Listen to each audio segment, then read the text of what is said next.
All right, everybody. It is the Combatcast. We are on episode 243. Moreno versus Kavanagh. Kavanagh. Yeah. Kavanagh. Kavanagh? Yeah, no, that makes sense. Was it the same last name as Conor McGregor's old Coach, trainer? yeah. Kavanagh. Moreno versus Kavanagh. This could be a real big fight, main event.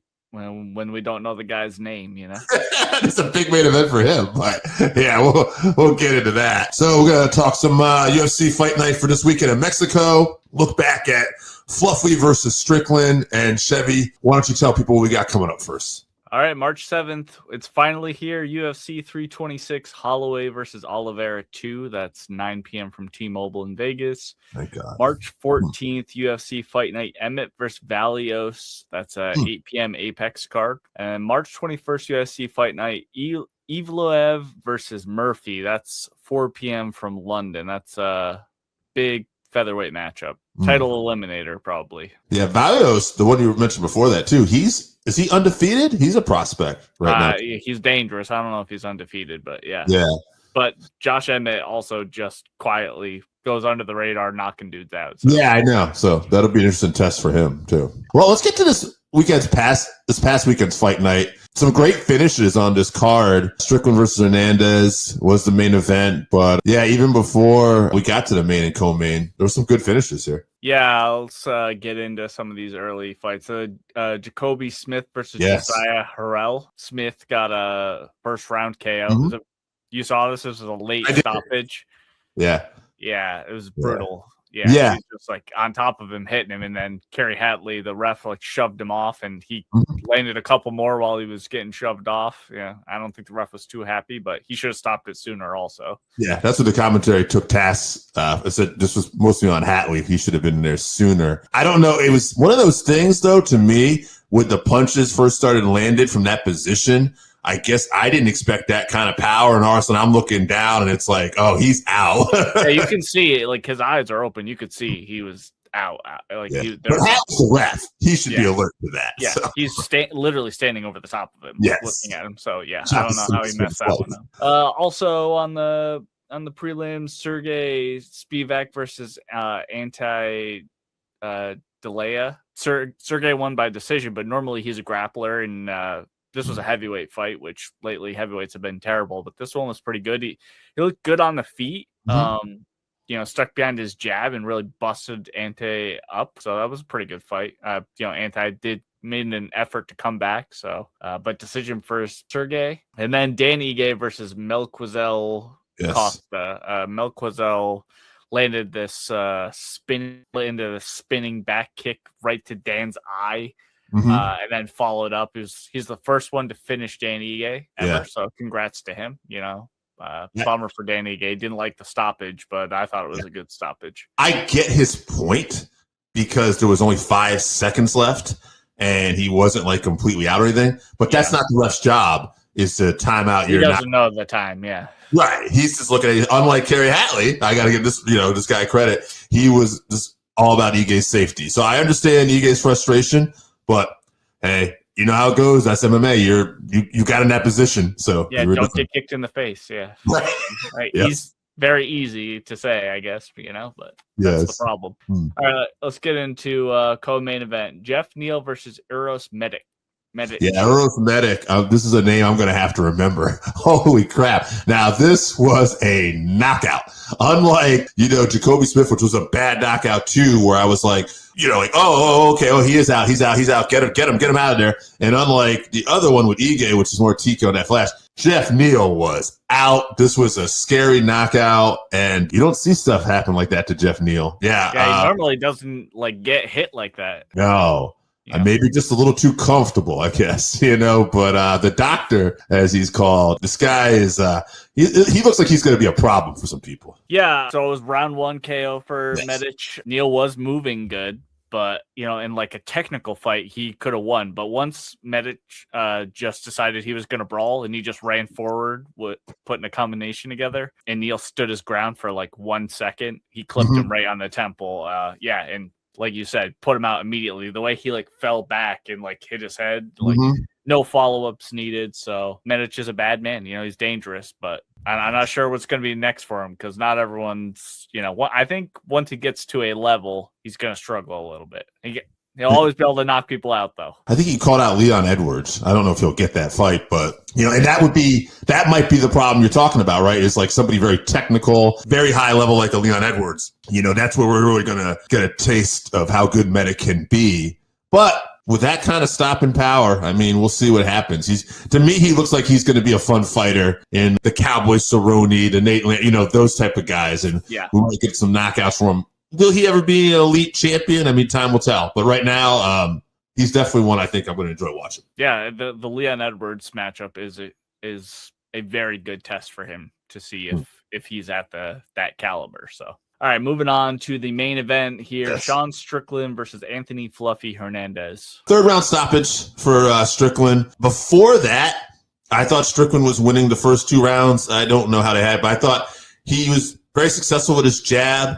But it wasn't like at that point I would have thought, oh, Fluffy's out his fight. It felt like anybody's fight. I just felt like Strickland was doing enough to win the rounds. It was a fun, competitive fight in those first 2 rounds, I thought, but with Strickland edging out. Then we got to round 3, and I think Fluffy said it, Strickland said it. Fluffy started to get a little sloppy with his, striking, and then Strickland knee up the midsection, and then he just starts putting it on him. And, I wonder if Fluffy was tired, and it's kind of funny because we talked about the pace we expected Fluffy to put on because he's been doing it at, but no, Strickland does what he does, and as cringe as this guy can be, and oh boy, I don't even want to talk about the freaking press conference leading up to this and some of the bullshit that comes out of this guy's mouth, and it's Carney and all that. You separate that, though, when you see this kind of performance, you got to recognize, like, this guy's still an elite middleweight, and he presents problems for people. Yeah, in the earlier rounds, when Sean was throwing anything more than a jab, he was hurting him too. He stuffed the takedowns, which, going into this, Sean's got like maybe the best takedown defense in middleweight history or something. So that should have factored in, but also his ability to control the like pace of the fight. It just throws people off their game. They're so worried about just getting hit with that jab over and over again that they don't do their game plan. So Fluffy, we called him the Marab of middleweight, where he's just endless takedown attempts, and he really wasn't attempting that. And on the feet, he was never really landing on Sean. Sean has this weird defense where he like throws his arm, like flails his arms up in front, and he blocks so many punches with that, especially the punches that Fluffy was doing. He was like trying to close the distance with like these hooks, and Sean's just, the straight punches landing the jab on him. So he's always going to land first. So, and then that like really awful looking teep kick that he does, like when he gets close to the cage, he like flails out of. I hate watching Sean Strickland fight. It's not pretty, but it's effective, very effective. So the only thing I hate more than that is listening to him on the mic. Obviously, you talked about his pre-fight press conference. Well, on the post-fight, he was calling Chimaev a goat fucker and all this, and then they just cut his mic off, and he just kept going with no microphone, and they like ended the press conference. So maybe they're getting sick of it, but this is what MMA fans deserve. Sean Strickland, this is what they asked for. This is what they encourage. Yes. So, that's what we're going to get, I guess. His defense kind of reminds me of a kid at a rave with glow sticks sometimes. I don't know. Yeah, it's effective. It is. Yeah. It's so wacky looking, though. Yeah. But it is effective. Aesthetically pleasing, but it's effective. And that's all that really matters in a fight, right? So. Well, before we get out of here, I will say I know he wants Chimaev, and it is an interesting fight, I will say, stylistically. But if he doesn't get that, I believe UFC 327, the Riddler is taking on, and I am working on my pronunciation, Kylo Borrallo. Yes, hey, all right. Maybe the winner of that could fight Sean if, he doesn't get the Chimaev fight. I assume he'll get it. I mean, he probably deserves it at this point. But interesting matchup, I guess, as far as, his cardio and everything. It says, can he withstand the, just rush the blitz that Chimaev was going to bring to him? So obviously, we just mentioned best takedown defense probably in middleweight history. I'm not sure on that stat, but I assume is, so Yeah. I don't think he stops a Chimaev takedown too many times. So. Well, let's get into this UFC Fight Night. The main event leaves a little bit to be desired, but Mexico is always a fun environment, a fun crowd. Some of Mexico, I mean, right now it's like on fire, so hopefully the fights aren't anywhere near whatever cartel violence is going on currently. Mm-hmm. I don't know where the fights are. I think they're like in Mexico City, so they're probably okay. Yeah. Let's find out. But all right, why don't we start off with the preliminary cards you want to see? Let me see here. I don't care about any other fights. Honestly, the only fight I really care about on this card is not the co-main or the main event, but the third to last card, or third to last fight, which is Daniel Zellhuber versus King Green. So to me, that's the most interesting fight on the card. Zellhuber, an exciting striker. We know Bobby Green, obviously, very difficult to land on. But I think Bobby's going to have a hard time getting to Zellhuber because he's so tall and he fights so long. So I'll pick Zellhuber in the fight, but that's the most interesting matchup to me. All the other ones there, I'm sure there'll be other great fights on the card because it's a Mexico card and there's a lot of Mexicans and obviously they always bring it. So just not a lot of big names is all. It is in Mexico City, and I would say, I don't know. I think you're right. The reach and everything is going to be a problem for Bobby King Green. So we'll see how the fight plays out, though. All right, let's get into this co-main event here. Marlon Chito Vera versus David Martinez. Yeah, Marlon Vera, 23-11-1, 8 KOs, 10 subs, 5 decisions. He's lost 3 in a row, 4 out of his last 5. Tough competition, but this is just this division. It's going to be tough. Performance of the night 5 times, fight night 3 times. So, this is a guy that's always just an exciting fighter, although a bit of a slow starter, and that's probably some of his issues. Martinez, though, 13-1, 10 KOs, 3 decisions. He's 2-0 in the UFC, and he's already got a performance of the night. And I thought this is interesting. UFC.com, he was like number 4 on Newcomer of the Year last year. And I bring that up because I really feel like this is the fight. Like they're trying to position David Martinez to go to that next level. He's got more momentum. He's younger. We'll see. A lot of times, we'll go with strength of schedule, but I feel like this is not, I don't know. I just don't feel good about like Vera right now at this point in his career. I like the guy a lot. I hope he gets on track, but if I had to put money on somebody, I'll put it on Martinez and I'll go with decision because Vera's tough. Yeah, Cheetah lost his last 4 or 5, like you said. He just can't break the slow starter curse. That's fine at the lower levels when you can just KO guys. But at this level, he just can't get those consistent knockouts. So I can't pick him in any 3-round fights anymore. So I'm with you. I'm going to pick David Martinez by decision. And I'm with you. I hope, Cheeto can figure it out and get on track because I am a fan of him. But very likable guy, but just, it's tough right now. All right. Brandon Moreno versus Lone'er Kavanagh. Yeah, Kavanagh is 9-1, 5 KOs, 1 subs, 3 decisions, 2-1 in the UFC. He's coming off his first loss, a knockout loss to Charles Johnson. I was listening to a breakdown on somewhere on YouTube about this guy. I wish I remember the source, but basically that, he folded in the 3rd round in that fight. And this previous fight, he was struggling in the 3rd round too, that he came back and won. That's problems when you're taking Brandon Moreno, and we'll get to Moreno here, 23, 9-2. 5 KOs, 11 subs, 7 decisions, 2-time flyweight champion, interim flyweight champion, fight at night 4 times, performance night 3 times. This guy's a cardio king as well as all that. And we're in Mexico. So having any issues with cardio going into Mexico, I think that's going to be a problem. It was late notice replacement too. So it's not like he's been able to acclimate to the altitude either.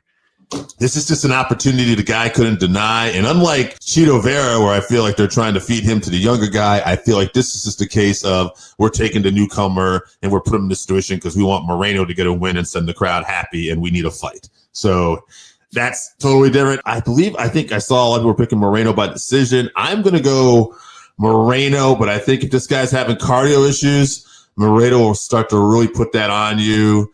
And I'm just going to stick with round 3 here because it is Mexico. It could be even sooner, but I'll go round 3 TKO. Going to be honest, I don't know very much about Kavanagh.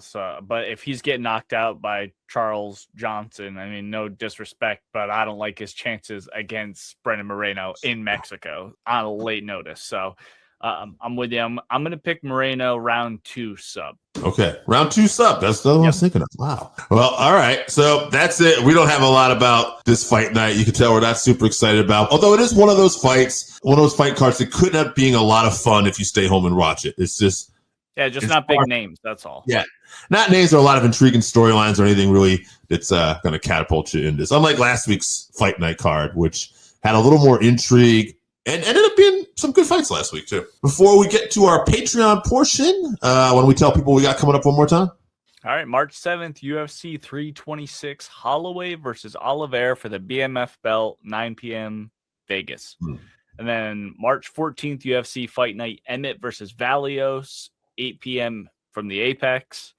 And then March 21st, UFC Fight Night, Evloev versus Murphy, big featherweight matchup, title eliminator, 4 p.m. from London. I assume that card's going to fill out a little bit more, hopefully. The London cards are usually pretty good. Great environment there, too, much like Mexico we talked about. UK cards are usually pretty awesome. But anyway, guys, that's going to be it for this week. Looking forward to talking to you next week about UFC 326. That's going to be a fun one. But we're going to get out of here, except for